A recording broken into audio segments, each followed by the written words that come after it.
No introduction is necessary for this one. It is the rivalry, USC versus Notre Dame. USC has not won in South Bend since 2011. This is going to be a hell of a game. We're going to come back with our predictions, your calls, all that next.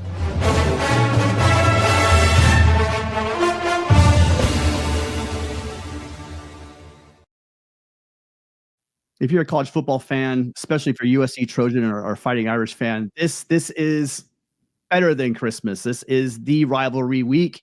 USC is coming off of a huge win, a statement win, possibly the best win Lincoln Riley, definitely in the Big Ten era here at USC. As every Wednesday, I am here with my good friend Jamal. Jamal, how you doing today? Doing well, Tim. Great to see you. What a week indeed, huh? We got the big one here. Can't wait to break it down with you, but always so great to see you. Yeah, it's gonna be a great show, but that part of the show is gonna be important that we hear from you guys. It's a call-in show for a reason. We do want to hear from you. Jamal and I are gonna kind of break down a little bit of the rivalry, maybe get into some predictions, talk a little bit about last week, and really I want to hear your thoughts on just the dominance in the trenches. You know, that USC. I think I, even going to the season, really liked USC's chances in this game. I had no idea that USC was going to play, especially after the week we had in Champaign in Illinois, the way that the defense was kind of tossed around a little bit. It was great to see this defense just man up and say, no, that's not us. That's not how we play ball. And they showed up, Jamal, and really handled the trenches like we haven't seen all year, really. No question about it, Tim. This was sort of the moment we were waiting for, you know, and especially given what we saw going into the season. Loved kind of the athleticism and the development of some of the guys on the edges. We had some really high hopes on the interior as well. And it was a journey, right? I mean, we said, look, early in those games, I just didn't quite feel like the pads were popping. And then obviously things kind of culminated the way they did in Champaign, Illinois. And, you know, certainly a degree of concern there. But when you factor in the bye week, 2 weeks to prepare, the level of urgency, man, everybody was winning their one-on-one matchups, exploding off of the line of scrimmage, just doing whatever they wanted to do. There was an intensity, there was a tenacity that we had yet to see this season. And I think it was also synonymous with Lincoln Riley's demeanor too, Tim, you know, and just in terms of how emotional he was after that game, and said, we just were not going to be denied. We played like a big physical Big Ten team. And you could tell that even though he didn't acknowledge it in the past, you know, he was feeling that chatter of what the national perception may have been about him, may have been about USC unfairly, you know, going into this season. But he answered the call, and they were absolutely phenomenal. If they can bring that level of effort now and travel to South Bend, man, we're going to be in for an absolute battle. The big question is going to be, it's a short week. You know, you don't have that bye week. And can you stay up emotionally, right? It's one thing to be angry, to be nasty after you've come off a loss and you've had to stew on it for 13 days. Now you're getting patted on the back. You're everyone's darling this week in terms of the national media about, oh, this team a dark horse for the college football playoff. If they play like this, they're minimum 10-2 regular season. This is the team we've been waiting for. It's the rise of USC again. How do you maintain that edge now going on the road after having that success? So that's part of the evolution here of this program and this team. But if they bring it in the trenches like we saw, this is going to be a wild one. But it's going to be a different game, this one, Tim. You know, to your point, this is going to be less like a Michigan game. And frankly, Notre Dame plays a little bit more the way Illinois is going to play, but with more talent, truthfully. So it's a unique matchup, a more balanced offense than what we saw with Michigan that was fairly one-dimensional like you and I expected. Yeah, and that means they're going to need not just the trenches. They have to man up. You're right. I mean, if you're saying that they're more talented than the Illinois team, which they definitely are, especially at skill positions, especially at running back. I mean, listen, we're talking about two of the better running backs that USC is going to face all year. You got Love and Price. I almost said you got Lice. So with that duo, it's most likely the biggest dual threat of running backs and running back rooms that USC is going to face all year. But talking about CJ Carr and the passing attack, you got a guy. Let's just talk a minute really quickly. A guy had himself a game and against Michigan at home. That was Bishop Fitzgerald. Fitzgerald had 5 tackles, including a sack, 11-yard sack that, if you guys remember this, but that knocked Michigan out of field goal range. So in essence, almost a turnover, a half turnover, and then picks up 2 more interceptions, just filling up the stat sheet. It's great to see. Also, we saw Kamari back there at safety. They had that 3 linebackers. So I wanted, maybe you could pick. We talked about a little bit on Monday, but love to hear your thoughts on that look, bringing Jaden Walker in as a 3rd linebacker as well. Yeah, no, Tim. I mean, this was the game where, we talked about 2 things. One is we got to get Ramsey back in position, and you just saw more of a calm there on the back end. Now, there was that bust there at the end of the game to Marsh. However, for the most part, they looked a lot more comfortable. And I loved that 3 linebacker set there. You knew this was going to be a game where you wanted to pack the box.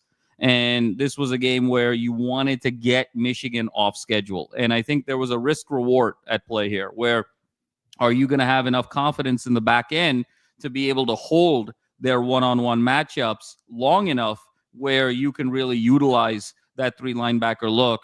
And I think that risk reward really paid off, because the whole idea with Michigan this year is if you can get them in 2nd and long, if you can get them in 3rd and long, if you can just get them off schedule on one play and make them have to throw the ball, that's where the challenges really arise. And you saw, I think Underwood is going to be a tremendous talent, but we use the word rudimentary with their passing game, and you could see it. And he got confused at the line, because what the 3 linebacker look does is it does a few things. Number one, it gives you sideline to sideline numbers, right? So you can't really stretch out. How many times did we see Michigan try and run kind of that stretch play and just nothing was happening horizontally? So it gives you that sideline to sideline coverage. Number 2 is it gives you numbers in the box to really attack that running game and get you into 2nd and 8, 3rd and 7 type of situations. But number 3 is it also will confuse a young quarterback, because you're sort of disrupting passing lanes on those quick inside slants. But at the same time, you could even show pressure and then back out of it. And there were a few times there where you could tell that Underwood thought pressure was coming and the clock in his head was going faster, and he made sort of a quicker decision than he needed to. And then other times he thought he had more time, and then, linebackers were sort of sagging off and then coming on the pressure. I think the most notable of that was really, Tim, when the game had turned a little bit, after that Maiava interception in the 3rd quarter, and, it was still sort of a 2-possession game. Michigan sort of was driving. That was probably the best sequence that Underwood had. He had that sidearm throw. He had a couple of completions. They had that 50-50 ball right at the 1-yard line. There was great defense by SC. And then you got to the situation there. I believe it was 3rd and 10, and Underwood had, his outlet in Samaj Walker there, but he didn't see it because of the clock in his head. He thought he had less time than he actually did. So that 3 linebacker set gave you that horizontal coverage. It packed more in the box to get Michigan off schedule, but you also could do so many more disguises. So really well done by D'Anton Lynn. And that was the right move, certainly, given the parameters of this Michigan offense. And so CJ Carr is not a true freshman like we saw with Underwood, but he's a redshirt freshman. He's really looking sharp early on in the season. I mean, trial by fire, coming right out of the gates, playing just an amazing 2 really good defenses in Miami and Texas A&M, and then kind of cleaning up a little bit on the lesser competition. But it just seems like, just like with the young guys I'm talking about our team, I told you guys, you keep watching. Watch Desmond Stevens, watch Celis Williams. These guys are young. They're going to get reps. They're going to get rounds, and they're going to get time out there where they're getting, those bullets flying in those active game situations, and they're just going to keep getting better. And we saw that. We saw that with Stevens, and we saw that with Williams last week. Well, same things happen with CJ Carr. He's getting those reps in with his receivers. That clock, the game's starting to slow a little bit down for him. He's still a redshirt freshman, not that many games logged, but seems like every game he has, he's getting more and more confident. No doubt, Tim. I think you said it really well. And you know what? I'll tell you, he's not going to be intimidated Saturday night by any means. Number one, it's a game at home. It's a huge game. But man, when your first 2 career starts are at Miami and then home for Texas A&M, this kid is very battle tested. And in all fairness, Notre Dame is coming into this game with 2 losses. but 2 losses by a combined 4 points. That Miami game swung. They just didn't protect the ball well. They had 2 turnovers to Miami's none. There were some self-inflicted wounds there that cost them that game late.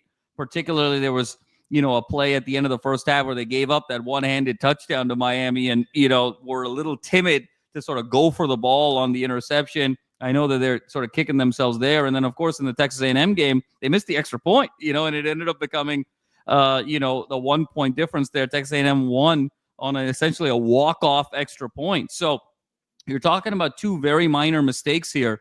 But C.J. Carr played very well in those first 2 games. He was 4 touchdowns, 2 interceptions. He was sort of, average 65% completion in those 2 games. Considering that level of competition, he's getting sharper, albeit with that lesser competition. But, they've got Faison, they've got Raritan, they've got Fields. They got their kind of traditional tight end, but they got 2 receivers that they're feeling really good about.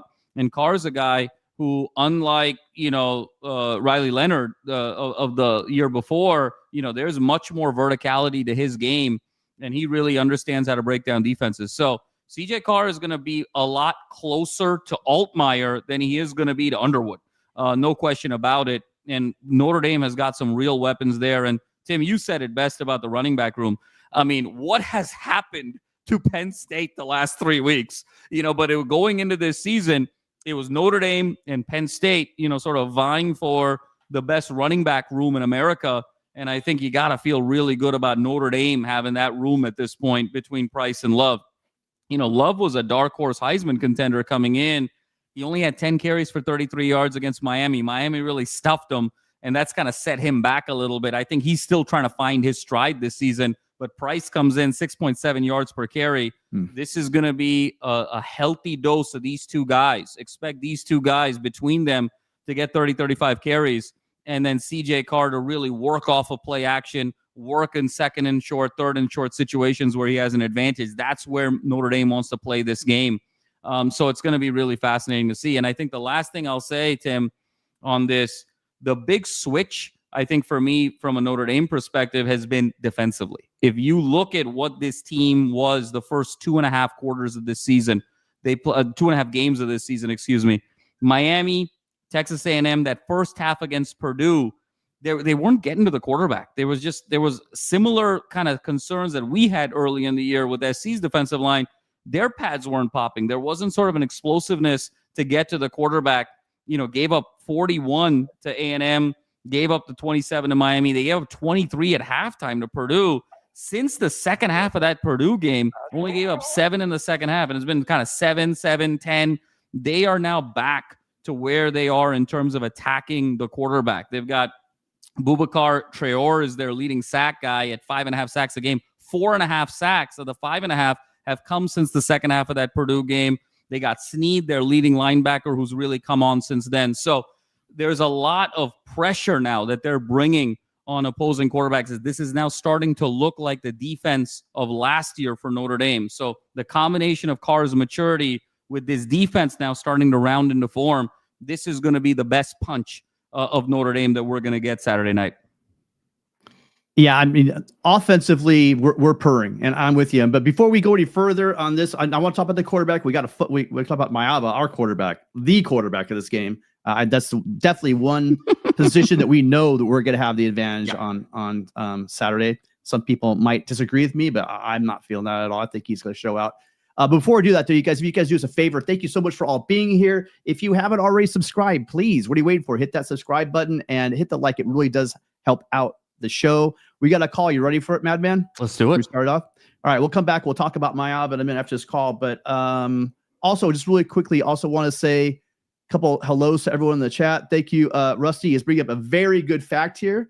USC is 2-0 when Rusty and I see each other during the game. So fight on, Rusty. Tim, what was the other game that you guys saw each other? Two games in a row. We just keep like. So I mean, it's like we got to keep the roll, Rusty. We got to keep it going. So hope to see you on a late Friday game. Oh God, that's gonna be rough for you, Rusty. I don't know if you're gonna make that trip up to LA on a Friday night to the Fighting Wildcats of Northwestern. So we'll see if we keep the streak alive on that one. And thank you to Gabe as always for being here. Thank you to LV. You're one of the biggest longtime supporters. Appreciate you being here as well. It's a who's who. It's a who's who. We got M. Pitt. This guy's always. Absolutely. Thank you, sir. This is a guy who is all over the community, but he's constantly leaving. You guys don't know this, but when you leave comments in the comment section, it really helps out the program. And M. Pitt, I see you, man. I appreciate you. Oh, yeah. I see you constantly leaving us just comments. You can even give me the middle finger. I don't care what you guys, but M. Pitt does it, but you can if you want. I just want your guys' comments in the comment section. And then Fight On Now, he's also another guy that that's always here. Christian, I will check the phone. I thought we have somebody. Try calling again because we do have someone on the line. And then Hunter here really quick is I think I said on Monday, I wasn't sure about CJ Carr, because I do remember he being Lloyd Carr's grandson, and there's no love lost between the Carr family, probably in the way Michigan treated him at the end of his career. So thanks again. Also, Trojan Dale, I see you here. We'll try to find some other people, but appreciate you guys all be here. Tell your friends. Absolutely. Let's get this thing rolling over here at LAFB. All right. Let's take the call. You ready, Madman? Let's do it. All right. Hi, caller. What's your name and where are you calling from? Hey, you got me on? You're on. How you doing? What up, man? It's Walt, man. USC Talk with Walt. How you doing, Walt? I called in when we lost to Illinois, man. Yes, sir. Hey, remember my last call, what I say? I said we got to start believing in our players and our coaches. I said it. No slandering, no nothing. Trust the process. We got to start believing, man. And look, that win, now you see a lot of people, oh, yeah, they saying good things, they believe in. But come on, man. Is that enough? Well, we got two big road games coming up. I know we all focus on Notre Dame, but I'm just like, so I just can't get over the fact that these two games is statement games. Okay? Michigan, that was like, I don't want to say entertaining, but that was round of applause. Good job. Okay? But that's over with. These next two games, statement games. I know like I said, I know a lot of people, well, we got to focus on Notre Dame. Yes. But also, if I'm the coach, I know everybody coaches different. I used to coach before, not at the collegiate level, but I'm putting both of them teams on the board, and I'm telling them 1 and 2 statement games. The rest of these, of course we're gonna worry about those, but these two right here, if we get these 2 wins, for sure we should be in the top 10, without a doubt. Without a doubt, on the road, back-to-back games. These are statement games. These games right here are just as important as that Michigan win. But like I said, when we lost to Illinois, everybody, oh, Dan Land, he this, what's his name? I done blanked out. Lincoln Riley, this, and I called you guys. I said, hey, our fans, we got to do better. We got to support our team, the players, the coaches. It should be no reason why we in the Big Ten now. And what I see is majority of these basketball teams supporting the heck out of their school, supporting the heck out of them. And we over here, we too spoiled. We want microwave results. It don't work like that, man. It took Jim almost 10 years, man, to get them to where they was at. Almost 10 years. Yes, a lot of these podcasters and people are right on their show. Oh, you can't go to Ohio State, or you can't go here and lose like how Lincoln Riley is losing. Oh, he'd be up out of there if he go here or go there. Yes, that's true. But I'm cool with Lincoln Riley. I used to be hard on him, but hey, he said it. We close. We close. Now that he's standing on his word, do you guys, not you guys in particular, but anyone that's listening to me that ever doubted him or said anything bad or slandered his name or the player's name, do you believe now? Do you see that what he's saying is close? And the reason I'm saying this because if you look at that Illinois games, it was similar to last year. Can't seal the deal in the fourth quarter. But we ain't far off. He keeping his word. He said it. We're not far off. No, close. They're not. And with the way they're recruiting, he said it. Well, now, the way they're recruiting, Walt, I'm telling you right now, it's probably not going to slow down anytime soon. He's been very clear to talk about the fact that they're building, and it does seem like really. You guys remember this is just year one, right? Chad Bowden. It feels like, doesn't it, guys? It feels like it's been like 3 years of the amount of talent rolling through USC on the practice fields, in the Coliseum. and the McKay Center. It feels like that Bowden's been here for 3 or 4 years. It hasn't even been a year yet, you guys, and just walks in the door and is just cranking them out. Now, a big part of that is the incredible coaching staff we have, the development. We'll talk about the running back room. We're going to talk about the development that goes on at USC, and looking at the defensive interior. I know that Boucard, Riley said after practice the other day that he's probably going to miss at least obviously this game and possibly even that Northwestern. I assume they're going to hold him out for that. But you brought up something about rivalries, and I want to pick both of your guys' brains on this one. I'm curious. So this is the rivalry, USC, and we had this debate about UCLA, and UCLA is now going to get a capable coach. You guys watch out, Trojan fans. Don't talk too much smack. I think that they might get this one right. And if that happens, am I going to be initially worried? No, but it's going to dilute whatever USC is doing. If you go back to the 90s and the early 2000s, and it was SC and even Pete Carroll sometimes going head to head. I think of Mercedes Lewis. You don't want these things getting watered down at all. But when I look at the rivalries and new rivalries we're going to have, the game we just had, because we have some history with Michigan, and I think it's a natural rivalry, SC and Michigan. This one is our rival. Ohio State, Michigan is the game. I'm beginning to wonder, do we think that this is going to be the other game? So when we play Michigan, we're going to call them the other game, and they're going to call us the other game because we have our main rival. But then I wonder if this school like Michigan is going to emerge as that next rival. I'm curious what you guys think. I was going to say, Walt, go for it. Please, go for it, Walt. Okay. When it comes down to the Notre Dame and USC, at first I was like, yeah, we don't really need that because the competition is kind of crazy. But if you look at our season, look where we at now. Think about it. If they, let's say they hypothetically, okay, let's say they already would have erased it before we got in the Big Ten. They said we're going to erase the Notre Dame rivalry game, and it's not going to mean like we're not going to do it going in the Big Ten.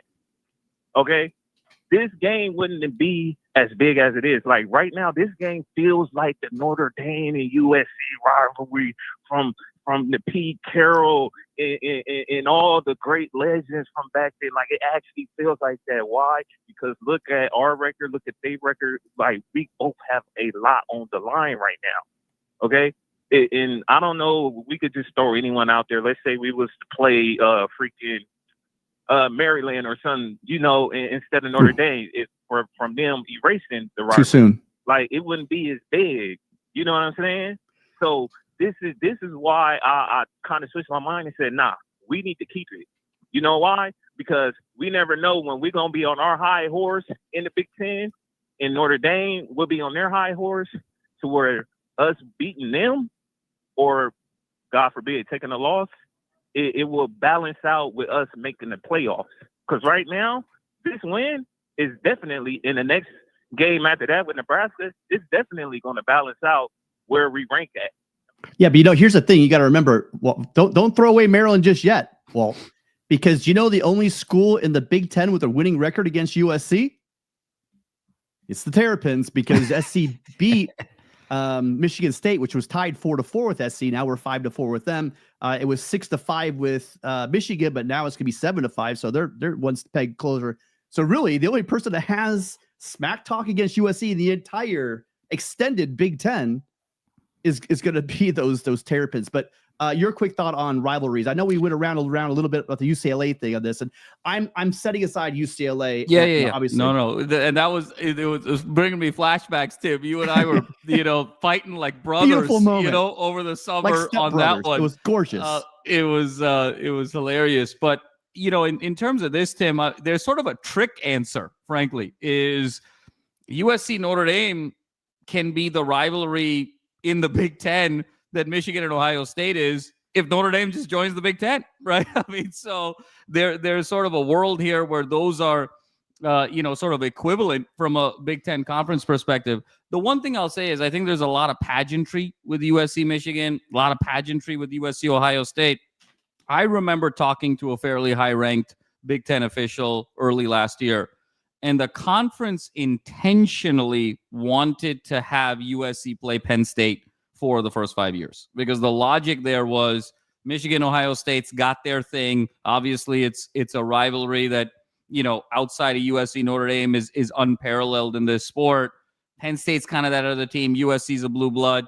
Can we sort of artificially manufacture that to be another game? Now, we already have UCLA. artificially you know manufacture a rivalry, right? So, but I'm just giving you some insight into what the conference was thinking as to why for the next 5 years. But I agree with you. I think it's going to have to come down to, playing year over year, Tim, or playing pretty frequently and taking things from each other. And I think USC Michigan's off to a great start, right? Last year, Michigan beats SC. SC comes back and gets revenge.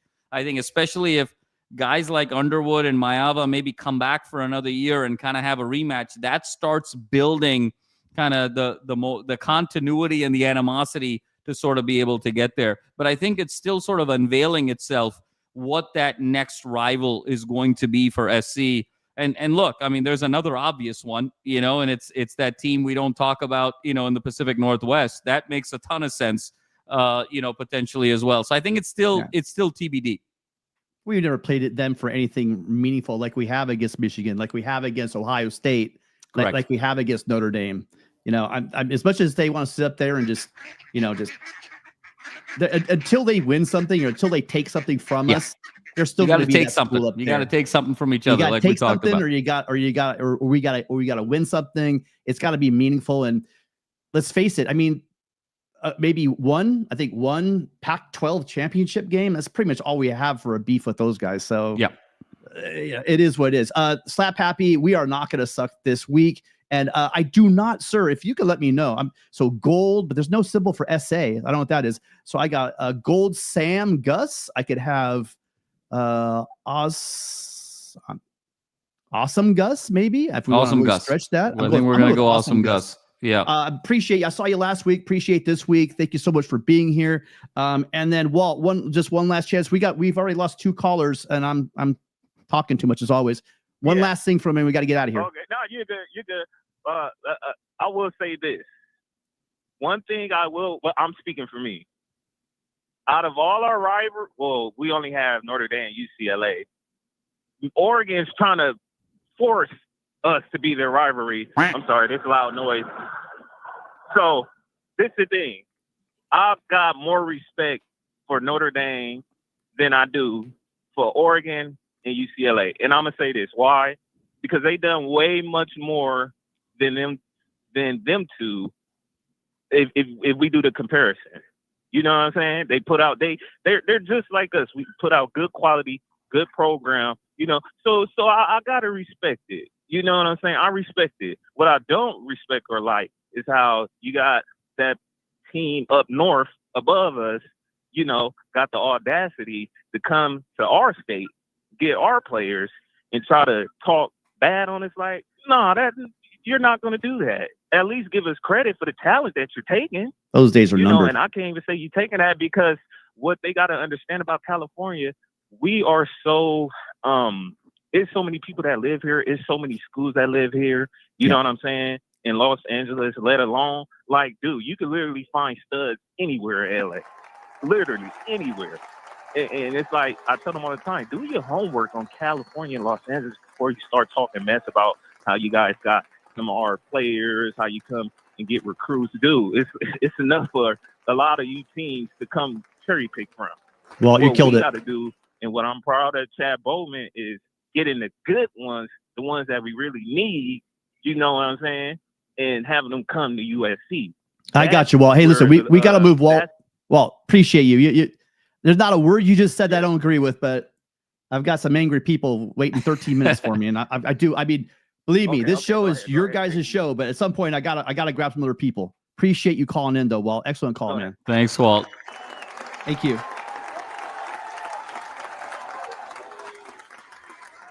Great call by Walt. I mean, 2 in a row for Walt. Good job, Walt. Appreciate you calling in. Sorry, Walt, we got to get you on. Maybe we can talk to Ryan and get Walt a show, because I tell you, maybe it's Wednesdays with Walt. Guy's got takes. Hey, he's got some takes. I mean, he's talking more sense than I am.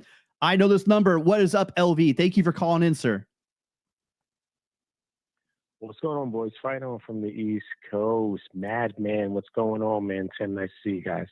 Great Good to see you too, man. Hey, listen, a lot of great takes here, man. My biggest thing out of all this, how like, where is Vegas and everyone getting up? We're gonna, they got us up like 9.5 for the game. Like, that's insane. Yeah. That number is insane. Like, that makes no sense. I'm listening to a lot of different people that are like, man, that they're going to take the points, like, because they're like, that's just crazy that they think that they're going to beat us by 9.5. But anyway, the reason why I'm really excited about this game is because I really truly feel, based on what I'm hearing from all the players and stuff like that, I feel like what happened in Illinois was kind of like a wake-up call for those guys, on top of the stuff that was happening behind the scenes that Gentry spoke of. I think that was a real thing. I mean, these guys really, really speaking about it as if, it wasn't like they were just, playing bad. I guess some of them were really under the weather. So for me, I think this is motivation for them to really prove that they do belong. And I think I think Michigan's games was a perfect timing for these guys, because you were able to play against a very physical team up front. Yeah. To get you prepared for what it's going to be in South Bend. 2 in a row, actually. And to me, of course, absolutely. So, of course, it's on the road. We get that. But as you guys know, the one thing that travels on the road is defense and offensive line play, right? The interiors. So, for me, that's something I'm looking forward to, because I really, truly think, I think we're going to dominate up front. On top of them losing their centers out, even though we have Floyd Picard down, we've been kind of like, we have like a NASCAR type of changes going on every time you see like new defensive linemen coming in. And I don't think they've seen a defensive line like this since Miami. And that caused them a lot of problems in that game. So that should be extremely exciting to see. What say you guys? Madman, I got to stop talking. I'm talking too much. No, LV, I mean, phenomenal take. I mean, I think, number one, I think, again, it's one of those national sort of conversations in terms of the line. I think it's just sort of a very top level, casual type of perception there. You're going to take kind of the two big stats. SC hasn't won at South Bend since 2011. And then obviously the road record the last 2 years in the Big Ten. You put those two things together and you come up with a line like 9.5 without taking into consideration what this year's matchup is and how these teams have actually played on the field. So I completely agree with you there. The line, Tim and I actually, ironically, were talking about it offline before even jumping on, that the line just feels very, very aggressive there at 9.5. In terms of the line play, LV, I think you're spot on. I go back to the last 2 drives that Notre Dame had against Miami. And, Carr got hit 6 times on those last 2 drives alone. That last time that Notre Dame had the ball with a chance to kind of go back and tie it and force overtime, he got sacked 3 times. And so a lot of stunting that Miami did, particularly in those last 2 drives, with a lot of athletic guys that can move side to side. And guess what? That is sort of the MO of this defensive line. So I think it's going to be one of those games where you feel like you can win a lot of these one-on-one matchups. It feels like you can get home, but there's a little bit of a delicate balance there in terms of not losing contain and not losing gap integrity, because you got guys like Love and Price, that screen game, that the bubble screen game, inside screen. There's some elements there because of the speed that those guys have. Even Faison's a fast guy. You don't want to use the pressure against yourself. Think about that swing pass that Illinois had, right? And so I think that's where you're going to have selective aggression. You're going to have to really be disciplined in when you bring the pressure and make sure that you've got that gap contained. But I totally agree with you that these one-on-one matchups, particularly the stunts, and if you can disguise the pressure through stunting the way Miami did, it gave CJ Carr a lot of problems. Yeah, and I would say that line, again, remember, guys, the line doesn't mean they're 9.5 points favorite. That means the betting public thinks that they're 9. And Jeff brings right here.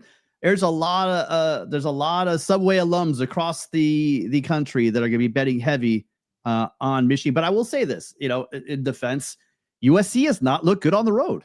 Yeah.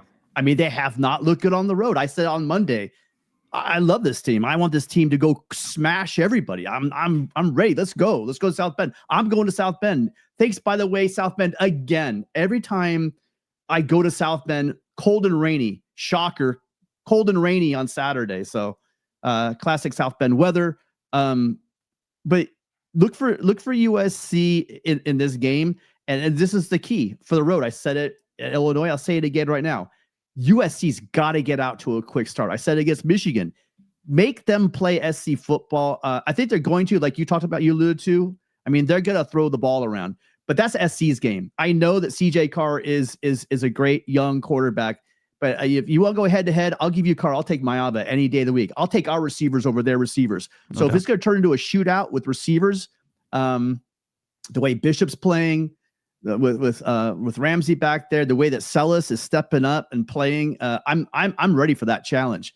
I'm more worried about the run game, but they had a hard time running the ball last week against NC State. They didn't get really going until the second half on the ground. So let's see if they can keep that going. LV, I'm really happy, guys. By the way, thank you guys all for the calls. If you could really quickly remember, go ahead, hit that like for us as well if you're out there. Appreciate it. It helps the show. LV, I got to move on. Anything else for me?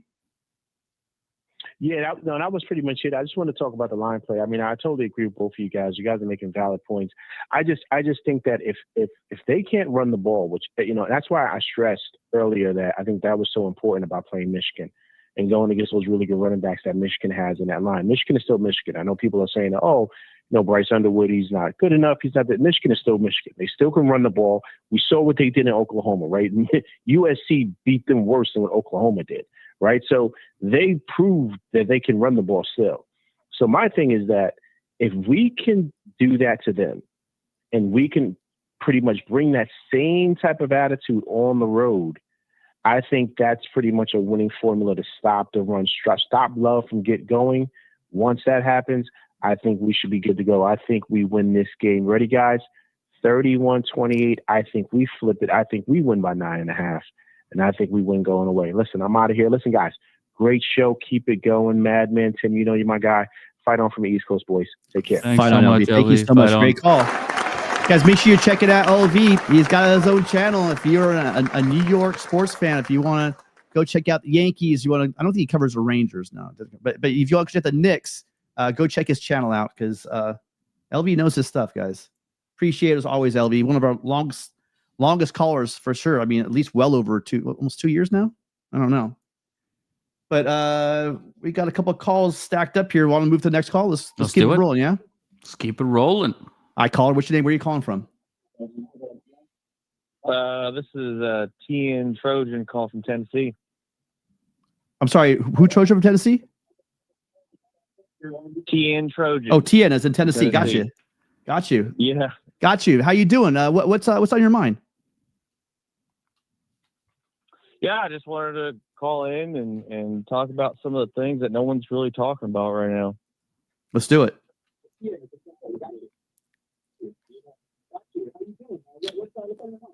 Well, you might want to turn your TV down. Maybe that's what the delay is. Yeah. I'm getting that lag. Yeah, go ahead and just turn your TV off really quick. Yeah, I got you. So basically, we all saw as fans what happened in that Michigan game.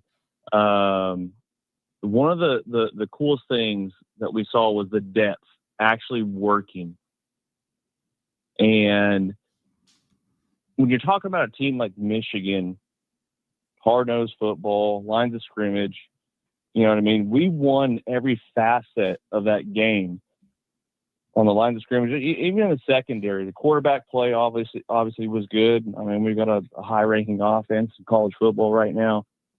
But when you look at Notre Dame, all the statistics, and I was going through like the NCAA statistics and stuff like that. I think the best offense they played was like a ranked 25. I think we're ranked second right now in offense, total offense. So this is something that Notre Dame's not seen before. So they're going to have to adjust to that. So I think everyone should, take that into account. And everyone's probably thinking it's going to be a close game down to the wire. I don't think so. I think very well we could run away with this game. Your thoughts, Madman? I mean, that's very well possible. But remember, they played Miami, so they played A&M. But I'd say with Miami, man, that Miami offense can be brutal. So yeah, Tien. I mean, I think it's a Absolutely, it's a val. Go for it. They're not ranked. So I'm just going off statistics. Yeah, right? yeah, Everyone for sure. wants to know where you're coming from and all that stuff. And actually, Texas A&M's offense ranks better in Miami. And it was still kind of they lost those games. You know what I mean? Yeah, I think, Tien, there's a couple things there, and you're spot on. I mean, it's very logical, everything that you're saying. So can't argue with that in any way, shape, or form. I think there's inflection points in every game. Like let's go back to Michigan last week, up 7-0. If that McCree fumble doesn't happen, it's 14-0. I mean, it's sort of one-way traffic. Early in that game, it sort of reminds you so much of those games that we had in the early to mid 2010s against Stanford. The key was always we had to kind of get up 2 scores so we could play our way. But if the game was close, it was sort of in their hands. And so if we jump out 14-0, that game kind of ends a lot sooner than even in the second half. On the flip side, it's 7-7. If Lemon doesn't make that phenomenal catch at the end of the first half, we got to settle for 3. It just feels like a different game. Michigan kind of stays in the game. So I think there's moments in every game where there's inflection points where the game can go in one way or another. But specifically to this particular matchup, I think Notre Dame's a different team than they were early, and especially when you've got a young quarterback in the first 2 games, first game on the road, second game, that's a tough bounce back game too. When you're young. So I think they're sort of better. I think their running backs are starting to find their stride a little bit. Tim made a really good point about the running game is still choppy. They haven't faced an offense like us, no question about it.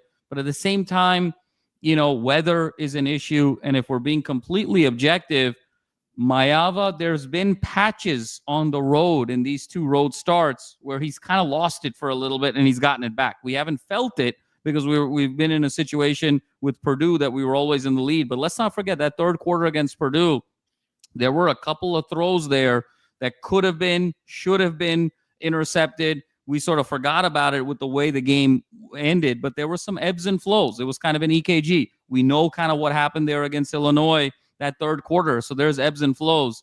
When you factor in kind of the level of talent that Notre Dame has and the weather. Let's not forget the weather, I think, is going to play a bit of a role, particularly in Maiava's ability with those touch balls to the seam. Those balls that he's got to McCree, those beautiful seam balls that he throws even to Lemon, in between the corners and the safeties. Those are the throws that get most impacted with weather. Slippery ball, little bit of windy conditions, you're on the road.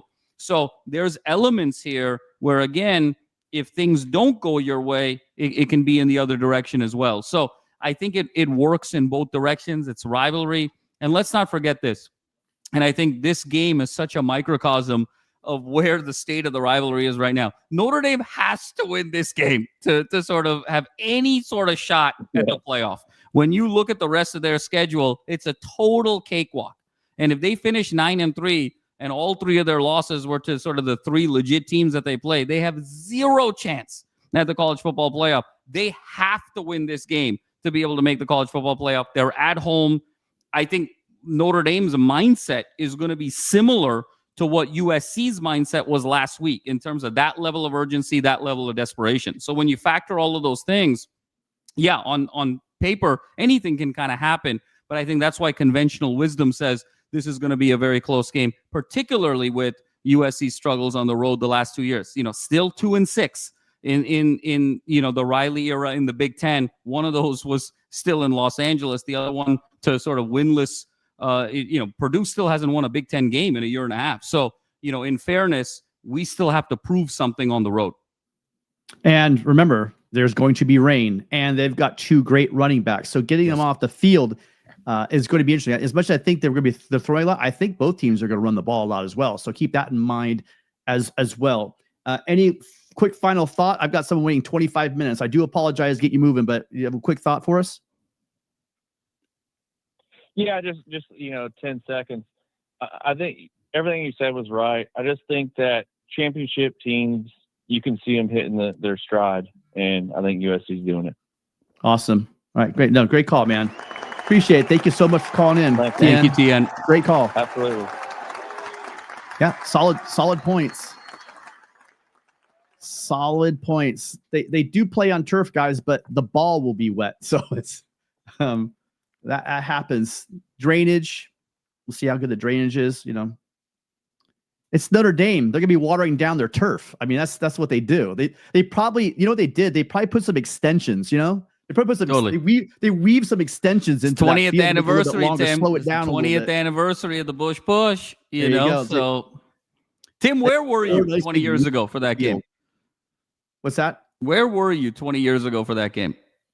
I was sitting with my mom and dad, brother, sister, and losing our collective minds. I literally thought I was gonna have a panic attack when because I thought the game was over. I'm like, when the ball, I didn't see when the ball went out of bounds. Yeah, when the line of the ball went out. Saw them coming onto the field. I'm like, that's it. Where were you? Yeah, I mean, same. It was senior year of college for me, actually, and I went back home that weekend, so I was watching my dad and my godfather, and I've never been more exhausted physically after that game than that game in my entire life. I was delirious and exhausted. Oh. Okay. Sorry. You know what? I'm sorry. I didn't cycle out of TN. Sorry. My bad. Blade with the most depressing comment by far on the show tonight, where he said he was 7 years old, so. Oh, wait. Oops. I missed it. There we go. Yep. Yeah. Young grasshopper. Hey, those youngins, Tim, That might have been a traumatic event, though, if he had to witness a loss there. You know what I mean? Like that might have really been traumatic. So, well, it says we have 2 calls lined up. Unfortunately, it says we have one on. Oh, there we go. It's just dropped. That took a little while. It lagged. Yeah. By the way, thank you guys so much. We really appreciate the calls. As always, we get solid calls on this show. They're starting to roll in. We're going to be here every Wednesday, you guys, going through the season. You catch Jamal and myself call-ins on Wednesday at 7 or 7:15.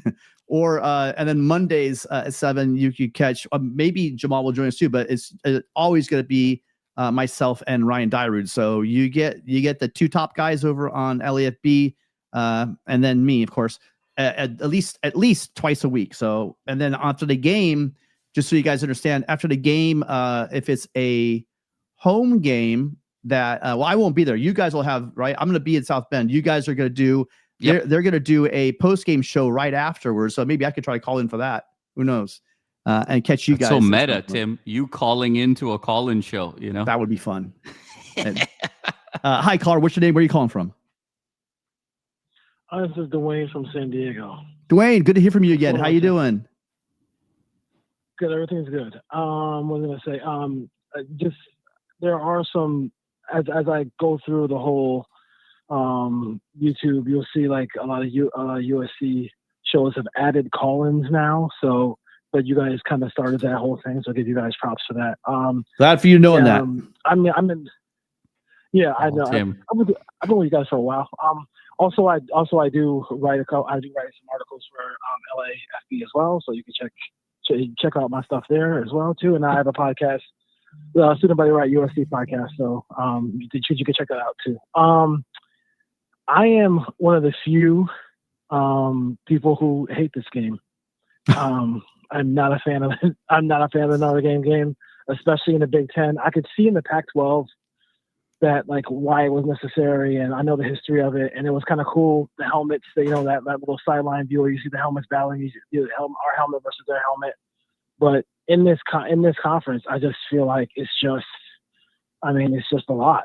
I mean, even the mid teams are going to give you a battle, and you're going to be sitting here, bumps and bruises with injuries and everything like that. So just not a big fan of the game. And I think for me, like the biggest annoyance would be for me this year would be if the Trojans end up 9-3 with like that extra game being Notre Dame that we lose.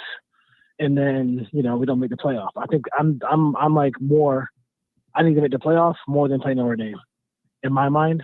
And I know that's like I still feel like that. I still look at their schedule. I feel like we still help them more than they help us. Yeah. Although like they are like the Yankees or like the Dodgers, when you beat them, everybody takes notice. Caleb Williams didn't really, put his name on the Heisman until he had that game at the Coliseum against Notre Dame. So I get it, but I know they're like the, top of the mountain as far as like what people think. That's why they had 2 losses and still were ranked. But I'm just not. I hope they win this game. I mean, I don't know how it's a 10-point spread, or almost a 10-point spread in this game. Even last year with all the turmoil they had last year, that we still had Jayden Maiava at the 2-yard line on 1st and goal. We're down by 7, changing quarterbacks and him being inexperienced and everything like that. So I don't know your thoughts about that, but hopefully they come out victorious. I think they can. Weather might be a factor. I think it might rain a little bit over there too. So, but I don't know why I've never been, especially in the Big Ten. I'm like, I don't think it's a coincidence that like they're struggling to renew the rivalry. It still hasn't done yet. And I just don't really feel like it's something that, I think we should take a real long look about doing that in the future. Because I don't know if you pick that next year's schedule. That is pretty freaking brutal. Yeah. Well, I'll say this. I'm a traditionalist. And let's face it, I grew up in a house with my dad who has 3 degrees from USC. He prays to the Church of St. John McKay. And there, I remember going to John McKay's funeral or service at Bovard with my dad, and Coach Gu was up there, and you've seen Coach Gu talk about this game. You hear any of the past players talk about this game. It's just, this game is college football. I mean, a lot of people, they call Ohio State, Michigan the game. That's fine. If you want to go and say that, because that's a little bit recency bias. Because if you look at what this game has done in the past, I mean, Notre Dame has 12 national championships. SC has 11. How many Heisman trophies in this game? All-Americans, first-round draft picks. It's not down the line. There is no other rivalry that has the numbers that this rivalry has. Yes, it's definitely taken a back seat in the past 20 years. I think one team's been up and the other team's been down. That's just the way it's been. Let's face it, it's been USC not living up their end of the bargain most of recently. But as far as scheduling concerned, you're right. It doesn't really help USC, but it does. I mean, maybe instead of having this game in the middle of the season, what if USC had this game in the beginning of the season? So you have your 2 cupcakes, and then you have a nice flashy win against Notre Dame early on. I mean, and Tim, I totally agree with you. I think that should be. I have no problem with that game maybe being a game that you play in the week 0 where the Colts play. 1 year, and then week 0 and then Colts play, and then the other games at SoFi.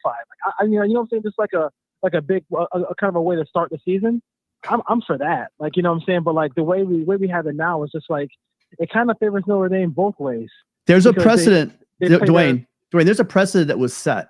This game has already been moved. That's why it used to be the last game in November. But the USC's football team goes back there in the 1960s, and half of them get frostbite on their feet, and like finally we say, "Hey, this is enough. You guys want to call us football weather? Go ahead." And by the way, anyone in Michigan or the Midwest that calls this, no one enjoys going and getting all wet and cold and sloppy weather. Not be able to see athletes be athletes, guys falling on their rear ends, sliding like a slip and slide. That's not football. I mean, come on, and playing in freezing weather again. Great, that's football weather. Maybe it is in the Midwest, but not in the South and not out west. Okay, you're part of the world. That's what's football weather for us. 70 degrees, 65 degrees, and sunny skies. That's football weather for us. It did help Carson Palmer. It's helped running backs Reggie Bush. Towards the end of the season to really have that game. I mean, kind of launched. Not that Leinart really needed that much help, but it sure as heck that it does help. Sorry, wrong year. But I mean, you do have the guys like Anthony Davis. Unfortunately, AD back in the day. They did the Heisman voting before the game, so he didn't really get credit. The ballots were already, most of the guys already sent their ballots in. Sorry, my bad, I misspoke. So it didn't even help him. But I mean, look, you're being practical. It's all about national championships and going to the playoffs. But I think USC can do both. I don't, Matt, I don't know what you think of that, but I don't think they get rid of this rivalry. Look, it's a great point. I mean, it's sort of the passion versus the pragmatics argument, right? And if you take this game away, and Tim, you and I have gone back and forth so much about this. You take the game away, what you're doing is you're taking away the connection of the fans. What is one thing that all the super fans kind of have in common in general, whether it's podcasters, content creators, folks on Twitter, all of that? There's some family lineage associated with USC. And that family lineage, in many ways, the passion of that lineage comes from the Notre Dame game. And so if you take away the Notre Dame game, you're actually taking away a piece of the fandom. Yeah. And, that has deep, ramifications downstream, even when you think about donors and finances and things along those lines. So there's sort of a pragmatic argument in that sense to play the game outside of the passion, where I completely agree with you. And I'll give you a thought exercise here. I have stayed on record saying I believe it's going to be a 9-3 year, 7-2 in the Big Ten. SC is either going to be just in or just out of the college football playoff. Let's do a little bit of a fun exercise. Let's replace the Notre Dame game with Wisconsin. Let's say USC plays Wisconsin, and instead of SC, Notre Dame plays Navy. As long as SC wins the games that they're supposed to win, even if SC loses up at Oregon, that's 10-2. You're pretty much assured at 10-2 in the Big Ten for making the college football playoff. And on the flip side, if you take SC away from Notre Dame and have them play Navy instead this year, or a team that they haven't played on their schedule, they're almost assuredly out of the college football playoff. So in that regard, this game, if SC now loses this game potentially, and 9-3 is very different than 10-2, even though your conference record is the same at 7-2. And so if you're in a situation, to your point, Dwayne, that if this now is a scenario where SC just misses the college football playoff, and this is the one resume game for Notre Dame that gets them into the playoff, then absolutely, it's not fair. And I think that's where this stalemate is right now between the athletic departments. And I think trying to come for that happy medium of play it early so there's plenty of time to be able to build that resume to sort of get in or get out of the playoff on your own merit. But that's really kind of the heart of the matter here. No question, if you look at SC's schedule the rest of the way, if you replaced Notre Dame with just a mid-tier Big Ten team, I think the probability of making the playoff is in the 90%. But because Notre Dame's on the schedule, that probability right now is at about 50%. And on the flip side for Notre Dame, having SC on the schedule is that one resume builder to justify getting them in. If they didn't have SC on the schedule, even if they beat everybody by 50 the rest of the way, they're not getting in. So this game does uniquely favor Notre Dame. And I think that's the point of contention for SC right now is you're not in a conference. You've got your own TV network. And now this game uniquely benefits you and not in an equitable fashion. And I think that's where we are right now with the future of the rivalry. Hey, really quick, Dwayne. Dwayne has his own channel as well. You guys, make sure you check it out, Dwayne's stuff over at Student Body Right. I wasn't let you get out of here without pumping that for you really quick.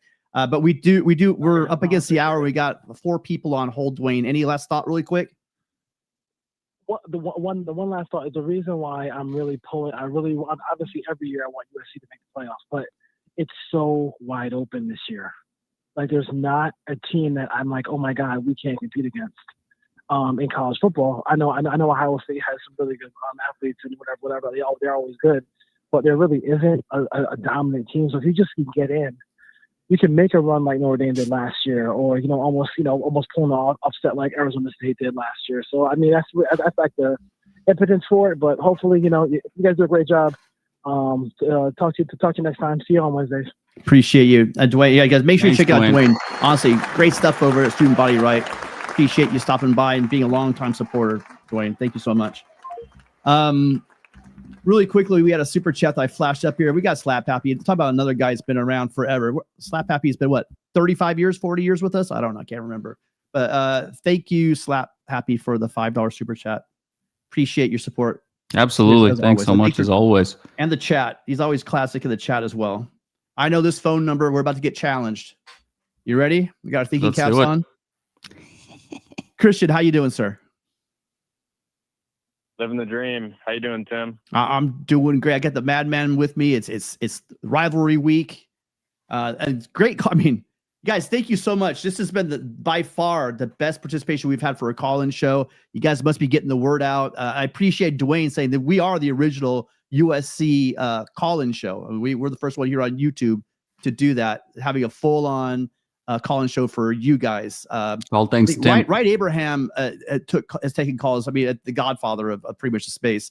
He's taken calls for ages, but this is the first format where it's pretty much a caller-driven show. So appreciate Dwayne remembering that.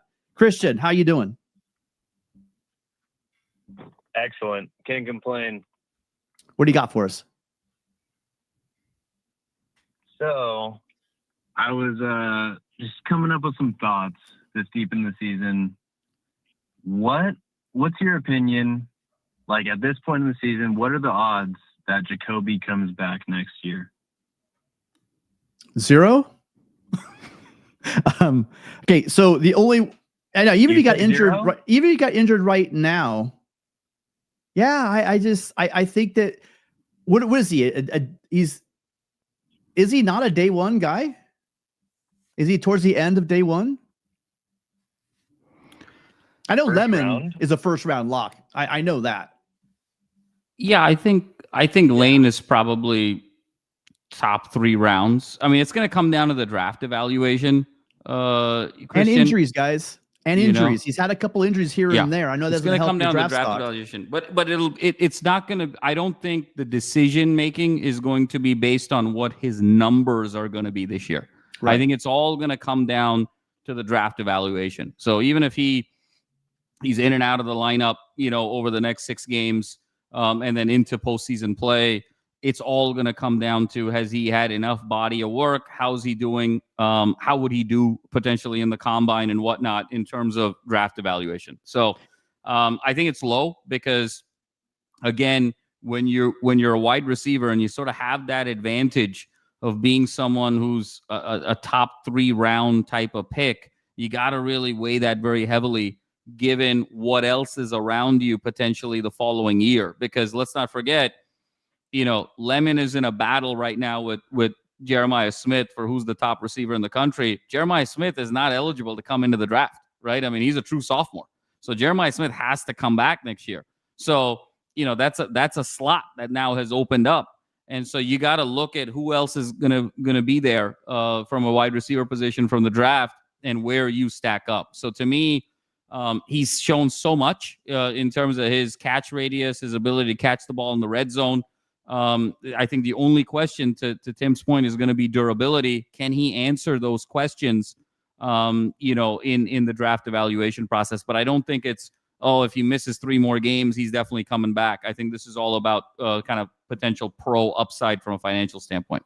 And I'm with you on the numbers thing. I'm at the injuries, not necessarily he's not going to have the numbers this year. I totally agree with you. He's going to be drafted on his ability, and it's not going to be his 40 time. They're talking about that catch radius. They're talking about that high point and those hands. I mean, he's going to be something special. I'm just thinking that, if I'm Jacoby Lane, how much higher is my stock going to get? Yeah. And the risk of coming back for another year injury. Yes, these guys are all insured, but that NFL contract money is something special, And so what? Your rookie contract, fine. You're gonna have your second contract where you're gonna make your big bucks. And I think Jacoby, if he is the guy, I think he's gonna be in NFL ringing up touchdowns. You can't put a price tag on that. So, and the one thing I'll add there, Tim, is so much of college production is predicated on the chemistry that you have with your quarterback. Yeah. And the way Maiava is playing, obviously he's going to have to make a decision at the end of the year about what he wants to do professionally.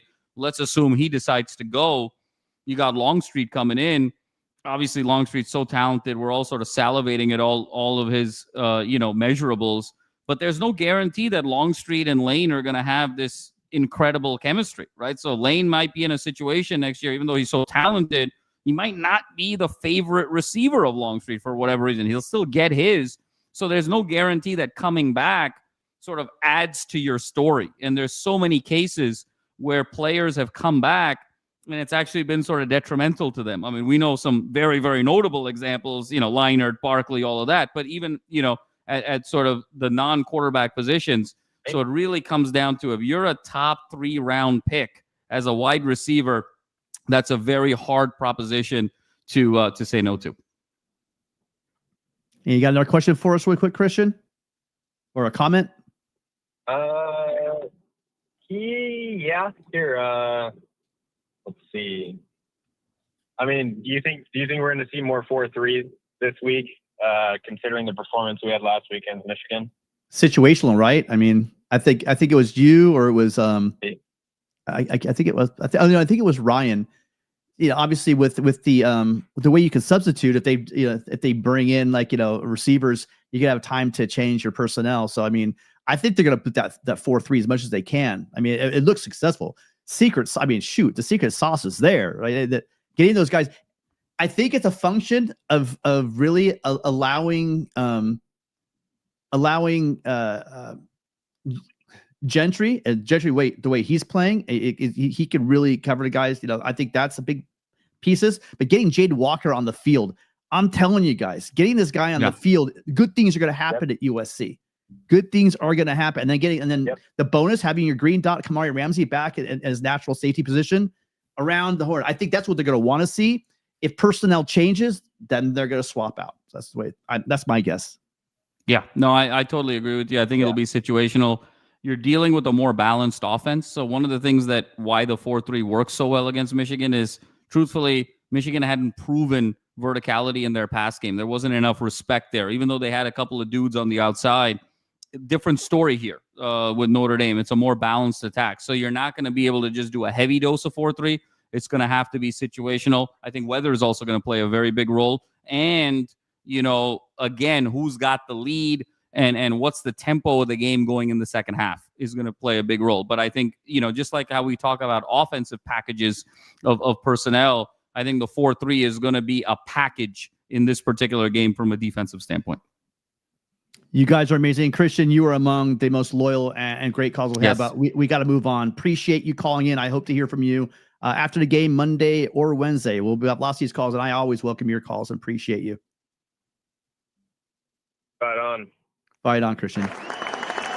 Another great call. Not surprised you guys are knocking it out of the park tonight.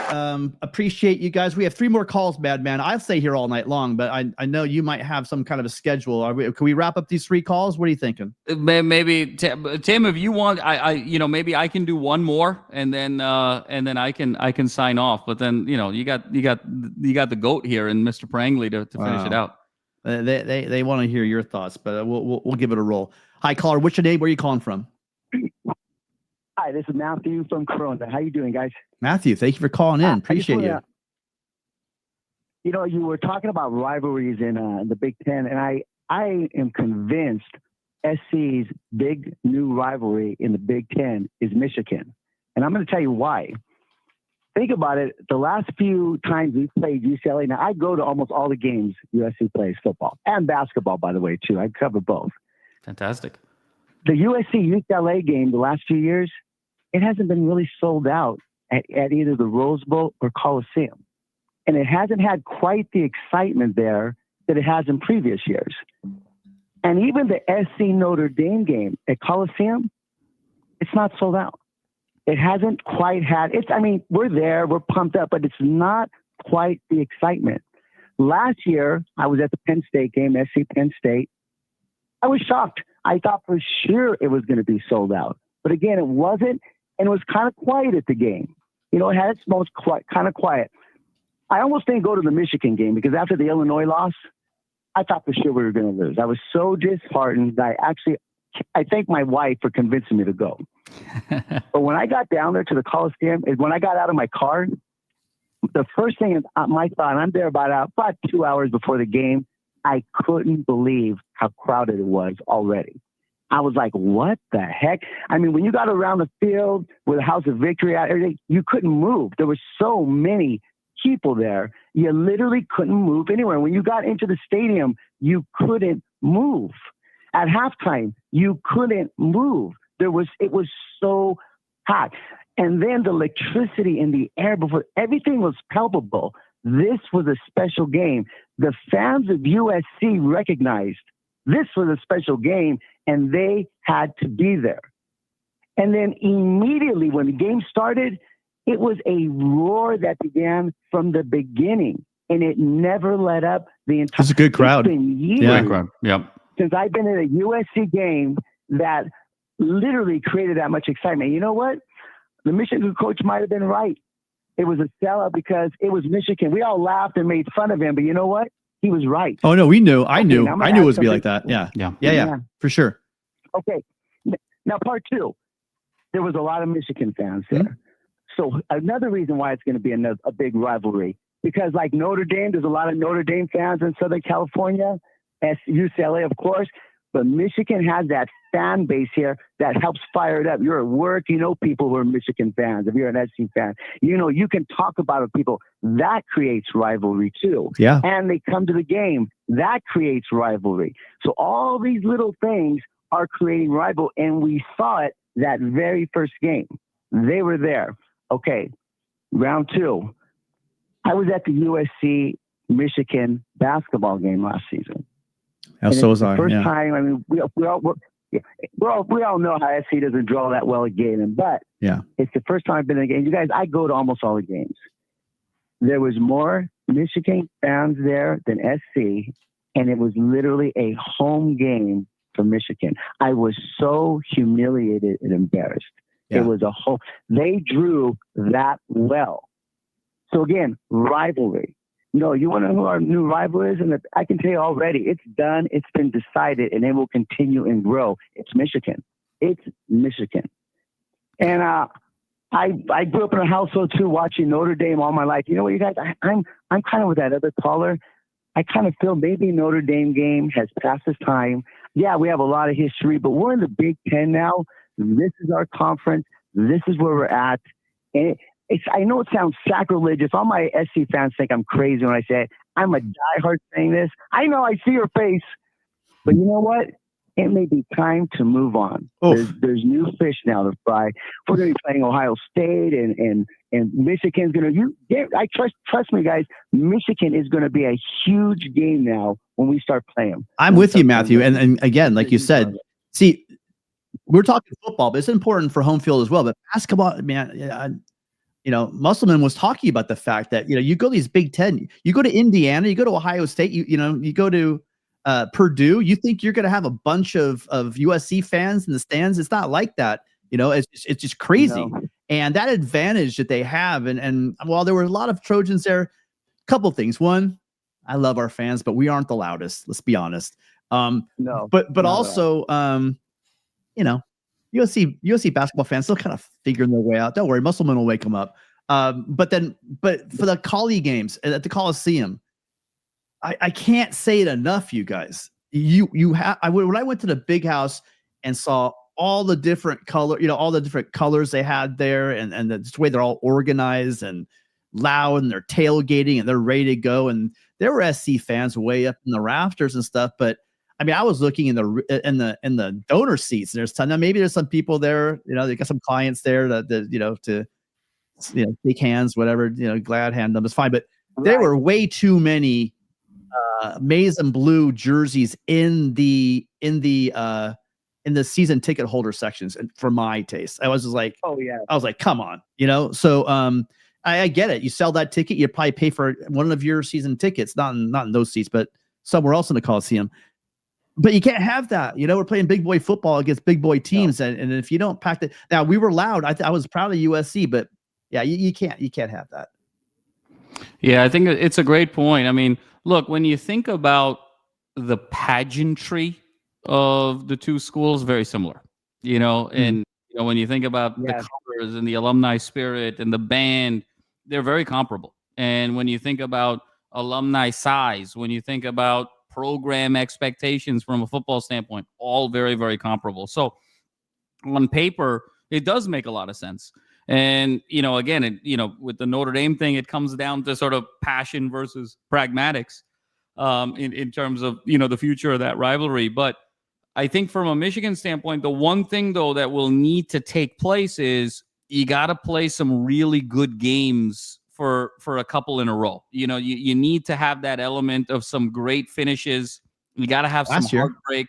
Absolutely. So you got one. This one was sort of beatdown.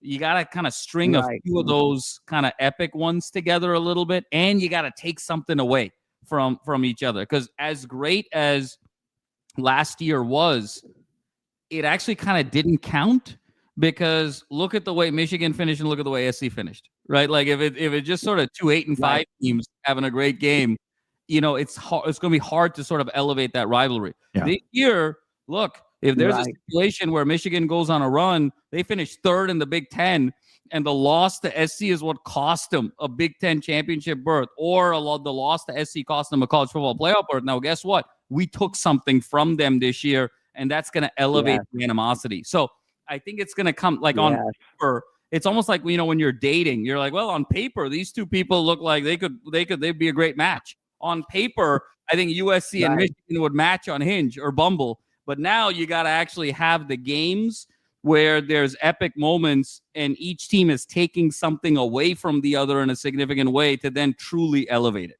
I will say this, though, you guys. I think USC is still playing Notre Dame when we're no longer in the Big Ten, if you get my drift.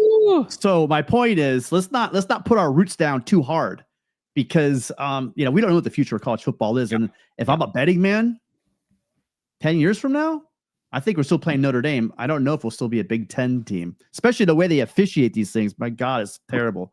But great call. Listen, we do kind of have to move on. I gotta get my co-host out of here. But I mean, another great call. Really appreciate you calling. I hope you call again next week, Matthew. We got you, so? Oh, we lost him. Well, great call. Thank you for calling in. All right, man. I guess I'll take the last couple here because absolutely. But always a pleasure, guys. I'm so sorry I have to cut it a little short tonight, but can't wait for the next one. And we got you covered post game. So fight on, and let's hope for the best here, and hope that we have a victory Saturday night or a victory Sunday show. So everyone, take care, and we'll talk in a few days. All right, see you, Timbo. We got you. All right. I have a VIP call here right now that I'm going to try to get on. My favorite caller of all time. Appreciate you guys all being here. Again, we're here Mondays and Wednesdays at 7 p.m. Thank you for growing the show. Let your friends know we're here. And yes, Dwayne, we were the original USC Call-In Show. So appreciate you giving us props for that. But right now, with no further ado, I'm going to talk to my favorite USC fan, the man that taught me all about this rivalry as I was growing up, told me about John McKay, told me about John Robinson, our great offensive lines, our tailbacks, and that's my dad. Dad, how are you doing? Okay, son, just fine. Thank you for accepting my call. Glad to hear you guys quietly at the end said, let's not forget this rivalry, folks. I mean, I quite frankly got discouraged a little bit of the talk going around. But to me, this is the game as Tim knows. I mean, I was accepted in Notre Dame, and for some reason, I got this scholarship offer from the school out in California who had beat my Notre Dame the year before and knocked them out of a win. But I'll tell you what, it is a great rivalry. It will always be a great rivalry. Tim makes a good point. Who knows if the Big Ten will be there next week. Mm-hmm. Notre Dame SC has a history that's unbelievable. There were schools denying they would allow anybody to come in with the name of Notre Dame to play their schools at one time. And friends that they are, the spouses of SC and Notre Dame connected a personal relationship. And they decided to start a rivalry. And they sure started a rivalry. And it'll never be challenged by anybody internationally. And I challenge it. It's a great thing to hear. Now, as far as Tim and me, we've seen one game together, and it was in Pete's first year at South Bend, and it was a great trip. You have to go to Notre Dame to see a game, folks, to appreciate the beauty of this challenge and the beauty of Notre Dame and SC playing a game. Tim, I won't take any more time, but I said, guys, let's not forget where this came from. And it is a great game, a great rivalry with a lot of respect between two great schools. I love you, Dad. No one can say it better than you. You taught me this game. You taught me Notre Dame. I love having you. You can talk all you want. Appreciate you being here, Dad. Love you. Thank you. Okay. All right. There you go. Gonna get me choked up. That's my dad. Again, the guy that taught me everything about football. So great call. You guys, if you get out there early. Tailgate with these people. You will not find a more knowledgeable fan base than the Fighting Irish. Get on the campus. Go to my dad took me to some kind of dining hall, the Rudy Dining Hall or something like that. And we went there and had breakfast, walked the campus. Wonderful students. And again, just Midwest football at its best. They are not like the guys you're going to run into on Twitter. I promise you. Notre Dame fan in person in South Bend. Just like Iowa fan, just like Nebraska fan.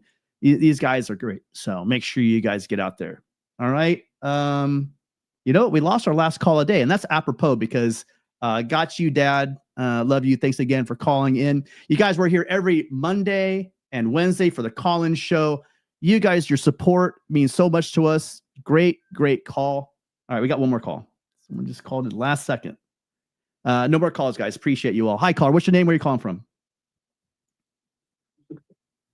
Hey, what's up? It's Jake from Nebraska again. How you doing? Jake, how are you doing, sir? Thanks for calling in. Good. How are you? I dropped twice, and I was hoping to talk to Jamal this time, and I bounced, but your dad came on. So it's all good. Oh, sorry about that. Yeah, I told Jamal in the private chat. I said, when you leave, no one's gonna want to hang out and talk to me. But appreciate you calling back. No, I do for sure. But yeah, I just wanted to. I mean, that game was. I remember I called last week and I talked about how they wanted to put it all together. Man, they look totally different. I mean, it's hard to learn from your wins, but it looks like they learned from that loss against Illinois, and they looked great. I mean, it was crazy to see. I was like, wow, different team. So hoping they can keep going. I mean, I know the Notre Dame team is great. I know they're pretty good, but I think we played well against them last year. And we almost took it to them. So, I mean, I think we got a better team this year, a way better team. Offensive line is moving people. I honestly think with the defense too, putting Gentry in the nickel spot too, I think it can be a totally different game. But you know how we play away, so you never really know. But I kind of like our odds here. I really do, especially with their freshman quarterback. I mean, we're going to have to test him. Defensive line's going to have to get after him. But I kind of like where we're at. I really do. I do too. I really do. I mean, we don't talk enough about the offensive line. And if we're talking about the offensive line, they're all doing a great job. But my God, is Alani Noah just catching my eye more and more. I was talking to Gabe. Gabe was saying the same thing in Trojan Blade. Alani Noah, you guys got a lot of crap from everybody last year. He's out there as a freshman playing. And now you see him playing. He's just reshaped his body.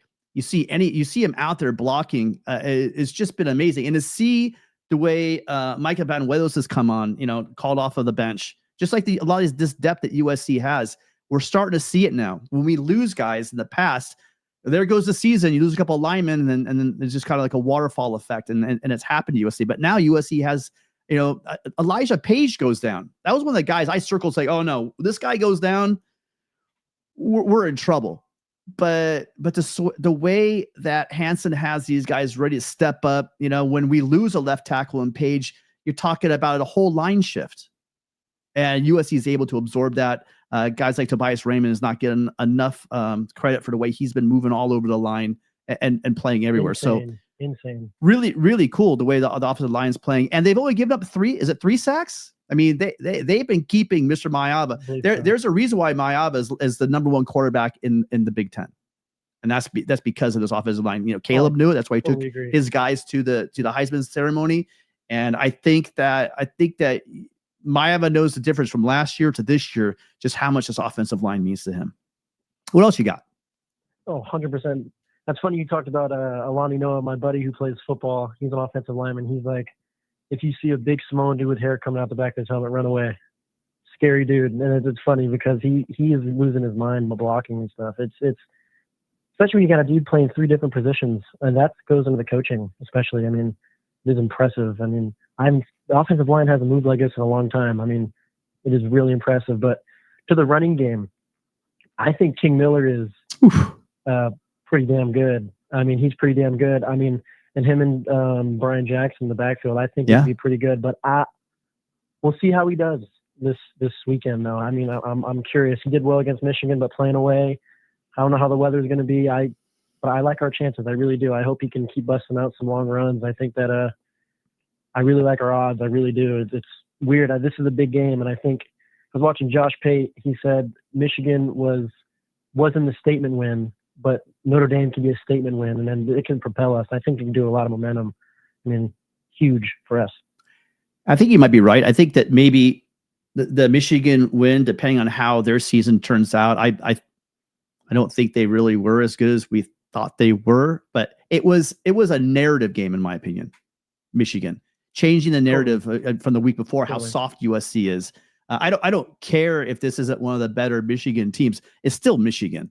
And it wasn't that USC won this game in the trenches. They dominated the trenches. And that score was not indicative of how USC played. USC easily could have scored, let's say they get 10 points, a field goal and a touchdown off of the turnovers that, this game's completely different. I do think with King Miller and Brian Jackson, Wayman Jordan is good. The guy that on that fourth down, you saw on that fourth down play.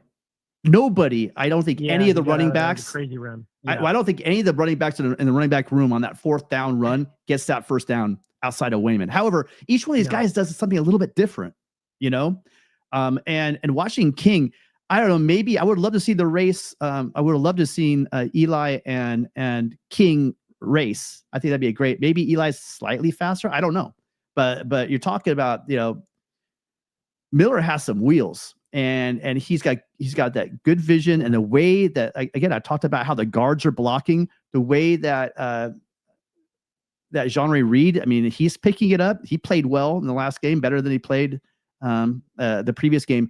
If he keeps this going, this line is massive, and the way they're moving and getting Elijah Page back,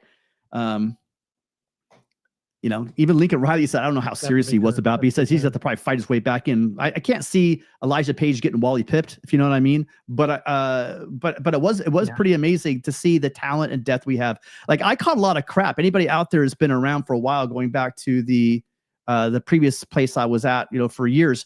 I was getting from co-hosts sometimes even some crap about the fact that I kept talking up this offensive line class that's now really starting to flower.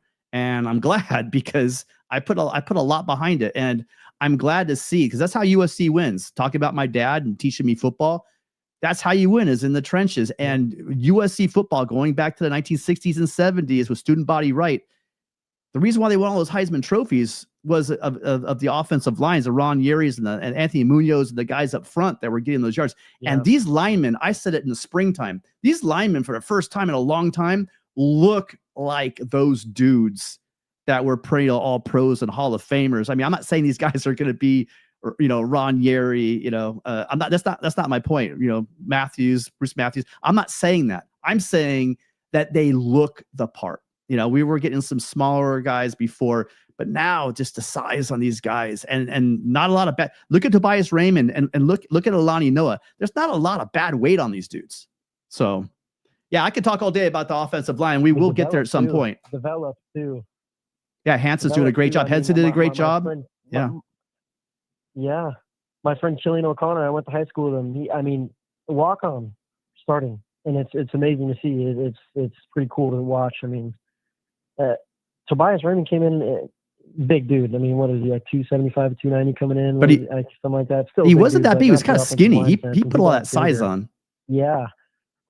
And he playing 3 positions. It's incredible. That's so impressive. It's almost like Mookie Betts playing right field, playing shortstop, playing second base. It's like, you just don't see that often. And it's so impressive, and you have to admire it. And then we get Elijah Page coming back. I don't know how that's going to settle out now. I don't know who's going to play where and who's going to be taking a seat. Competition's a great thing, and the way all these guys are playing, I'm glad I'm not making those decisions, but I like what I've seen. I went into the year saying that we were about 6 deep. Now I'm almost certain we're at least 7 deep on the offensive line. And the guys are so versatile. Like you're saying, we're talking about Tobias Raymond, so versatile. Michael Banuelos could move along the line, if need be. So, it's a good place to be if you're USC. That is for sure. I want to get, I should have done this. So we're going to get out here really quickly. So chat, if you guys want to throw down your predictions for the game. I have a couple already in here, but I'm going to wait. I starred them. You guys, if you want to take a minute, you guys are still here. A couple things. One, if you guys have not subscribed to the channel already, really appreciate you guys being here. Would definitely appreciate you guys supporting us and joining the Trojan family here at LAFB. We're going to do 2 of these call-in shows at least a week, probably a third one on the road games that I'm not at. Unfortunately, I'm going to be at Notre Dame this week. But we will have the road games. So we will have a call-in show. And then Ryan's doing a Tuesday, Thursday noontime show that you can get another live show. So appreciate you being here. Please like and subscribe. Go ahead, throw in, you guys. Last chance if you guys want to get on record for this big historic game where USC goes into South Bend and breaks the streak that, I've been a part of 2 of the streaks. I remember when USC sent Lou Holtz into retirement, overtime. It was Mark Cusano knocked the ball down, and everybody just charged. Normally, USC fans are going to sit on their hands, and we're not that impressed with the victory. But that one, when it's 13 years winless and you win the game, you damn well rushed the field. And I was out there. We were having a great time. And then I was also there at Stanford when the walk-off field goal, and everyone went nuts. So, I mean, there's few times like that are pretty impressive. Yeah, Hadari's field goal. So you guys get your scores up here right now. Is this going to be where USC breaks the streak? I'm going to pop a couple here. So looks like Gabe is seeing a defensive battle with maybe, I'm thinking one natural, I'm guessing one natural safety and then one maybe sailing through the end zone for a 4-2 victory over the Irish. That's an interesting score.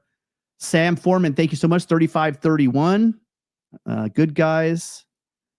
M. Pitt, 38-24. Like that. That's a lot of confidence. I see a lot of guys really not respecting this Notre Dame defense. Some pretty high scores here. Great jam. Good game, guys. Randy, 35-23.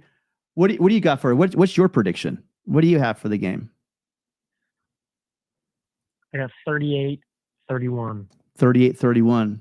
That's a pretty good. I almost had it last week. I said 31-21 last week. I almost had it. I mean, I wasn't wanting to get another touchdown or something like that, but I was close. I was like, whoa. Janelle has my score from last week, 31-21. That's what I guessed for the last. No, I chickened out. Sorry. I had 31-21. Then I said 31-24 at the very end. Wish I'd stayed with that originally. I've got you guys. I've got this one in a similar vein. I'm looking at USC because I'm just saying it's gonna be wet. It's gonna be wet. But I like the way, and I think both defenses are pretty solid. But there's so much firepower. I'm saying a close one as well. I'm saying USC is going to win this game. Little closer than people would want to think. It's going to be 30-27. That's my score. I've gone bounced back a couple of times. I think there's going to be some field goals in this game. By the way, speaking Sayuri, speaking of field goals, that 52-yard field goal just nails on a wet field on the turf. Though we're going to need some field goals in this one. I really do think. So appreciate everyone being here. We got a couple more scores before we get out of here. Any final thoughts before we get out of here? Or are you good? Go win, man. I think the loss has set us up. You don't think much when you're winning, but the loss taught us a lot. So keep winning. Keep going. Right on, Jake. Thank you for calling. You guys, thank all of you guys for calling in. We had some great calls tonight. We just had finished up with Jake, but Walt started off. LV live as always. Thank you, LV. TN, Trojan from Tennessee. Dwayne from Student Body Right. Make sure you check it out. His stuff as well. Christian, a longtime caller, always bringing the questions. And then Matthew. And then, of course, the caller of the day, without a doubt, my dad. Love you, Dad. Thank you all for being here. We are going to get out of here. I usually don't stay on this late, but I have two more. Sorry. Mark, the other cut, 31-17. I started that one. And John's got 34-27. You guys, please hit that like button. Leave a comment, you guys. We got about 70, 80 of you guys in here right now. Please leave a comment after the show. Tell me what I did wrong. I'd love to hear it. But I'll see you guys. If you guys go to Notre Dame, give me a shout out. I'll be on the sidelines taking pictures. Hate the fact it's probably rainy, so I don't know what the pictures are going to be like, but It'll be great to be on. I tell you what, it's going to be kind of a moment for me being on the sidelines at Notre Dame. I'm not going to lie. I'm going to homer that right away. It's going to be special. Let's see if USC can get out of there though with the victory. I think we do. I think King Miller and Brian Jackson are going to be the story of this game. I know that you're going to have Lemon. He's going to eat for sure. But I really do think that the running game at USC with this offensive line that I'm talking about, I think there's going to be some tough sledding. And I think USC is going to show, just like this early 70s, right? Late 70s offensive lines at USC. I think they're going to take over this game. USC is going to break that snap that streak in South Bend and come home with victory. Appreciate all of you guys being here as always. Leave a comment, subscribe, and you know the drill. We'll see you guys. I'm going to try to call in on Saturday, but I know that they're going to go live right after the game. So fight on, you guys, and we'll see you Saturday. I'll be back here on Monday. Fight on.